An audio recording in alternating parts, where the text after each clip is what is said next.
2 दिन पहले अपने धुलिया शहर के कांग्रेस शहर अध्यक्ष से उन्होंने पत्र निकाला था कि धुलिया में माजी नगर सेवक और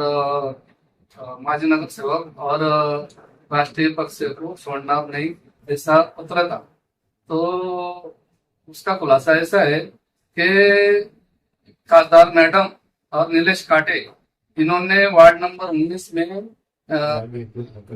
अमन मेडिकल और अलेरा स्कूल के पीछे गटर का काम था और ये एरिया में बहुत तकलीफ होने के कारण वो काम डाला तक गया था। तो इनका नीलेश काटे ये जो है ये पहले बीजेपी से था, अचानक में खासदार के डेम भी बीजेपी का काम कर रहा था और अचानक में खासदार मैडम का पीए बन गया और ये कांग्रेस के लोगों को चाहता नहीं, इसके लिए ये दूसरे एरिया में काम लेके गया और लेके भी गया था तो ये मुस्लिम एरिया में काम चाहिए था। इन्होंने 18 नंबर और 1 नंबर वार्ड में काम लेके गए तो फिर वो मुस्लिम एरिया में और जगह काम नहीं था और लोग नगर सेवक नहीं थे। आज मेरे साथ आज माझे 4 नगर सेवक बैठे और मैं 5, तो बाकी लोगों का भी यही कहना है कि मुस्लिम एरिया में आज 1.5 साल हुआ कुछ काम नहीं थे, लेटर दे के हमने भी काम मांगने किए थे तो हमारे कुछ एरिया में काम आए थे, जैसे कि बाकी काम भी आए थे तो और कुछ नगर सेवक के काम भी रद्द करने की कोशिश करे थे उन्होंने, पर वो नगर सेवक ने उनके बलबूते पे और उनके कुछ बड़े राजकारणी लोगों से उन्होंने वो काम करवा ले, पर मेरे काम के लिए इन्होंने ऐसा क्यों करे वही समझ में आया नहीं। कारण क्या है कुछ ऐसा? कारण ये कि ये जो नीलेश काटे इसने शायद उनके कुछ कॉन्ट्रैक्टर के साथ पार्टनरशिप बोलो या उनका कोई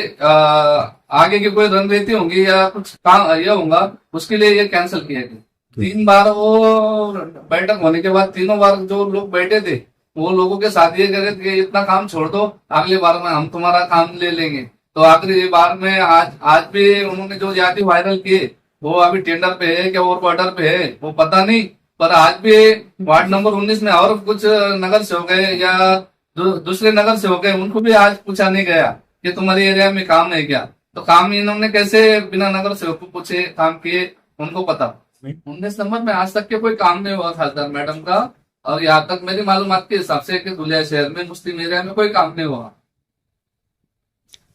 2019 में नीलेश काटे लेडीज सिटी के ऊपर महानगर पालिका का इलेक्शन चुनाव लड़ा, उसके बाद एमआईएम का आमदार आने के बाद 3 साल एमआईएम के आमदार का पीए करके काम किया, फिर अब्बास तांबे के पास में शिक्षक मतदार संघ के आमदार तांबे के पास ही पीए रहा और अभी कांग्रेस का पीए होकर कांग्रेस के लोगों को नाराज कर रहा है, तो इसके लिए आप ऊपर कुछ कंप्लेन देंगे क्या? ऊपर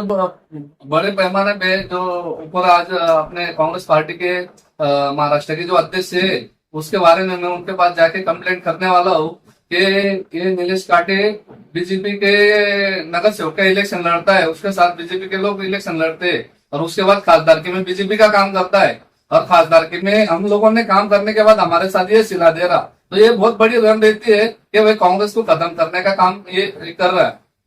ये जो आपने प्रपोजल डाला था ये कितना दिन हुआ है और आपको कब मालूम पड़ा ये सब? ये जो है कम से कम 6 महीने 8 महीने पहले कैंसिल किए इन्होंने और उसके पहले कुछ दिन पहले इन्होंने वो साल भर पहले चालू था इनका कोशिश करना काम कैंसिल करने का, पर उसके बाद मेरे साथ कुछ माजी नगर सेवक माजी आमदार साहब वो लोगों ने कई बार इनसे बातचीत की रही पर इन्होंने उनका भी सुने नहीं और उसके बाद इन्होंने काम कैंसिल करने की कोशिश करी। फिर कुछ दिन के बाद मुझे माजी आमदार जो कुणाल बाबा थे उन्होंने समझाया कि भाई ये अपने कांग्रेस के खासदार है तो आप थोड़ा शांत रहो, कुछ उसमें बात लाना मत। तो पर आज ये बात कहने का कारण ये है कि मेरे पे जब बात बताई जा रही इसके लिए मैं ये बात बताया कि ये कांग्रेस के खासदार होके और ये बीजेपी के आदमी को इन्होंने इनका पीए रखे और ये पीए आज हमारे से बदला ले रहा। जैसा कि अभी सुनने में आ रहा है शहर भर में कि शहर के मुख्तलिफ इलाकों से लोग अभी एक प्रोग्राम में शोभा बचाओ आने वाली है तो उसको लोग काली झंडी दिखाने वाले हैं धुलिया शहर के लोग, तो आप भी उसमें शामिल होने वाले हैं? आज मैं तो कैसा है ऊपर राहुल गांधी के हिसाब से कांग्रेस ही पहले से, और मैं आज कांग्रेस का आज दिन तक के एकदम सच्चे और ईमानदारी में काम किया है। मैं तो शायद नहीं जा पाऊंगा, पर बाकी और लोग मेरे एरिया का जो काम कैंसिल हुआ है, मेरे एरिया के कुछ लोग बोलो या दुलिया शहर के लोग बोलो, जिनको मुस्लिम एरिया से काम दूसरे एरिया में जाने की वजह से उनको नाराजगी होगी, तो वो उनकी नाराजगी बताएंगे।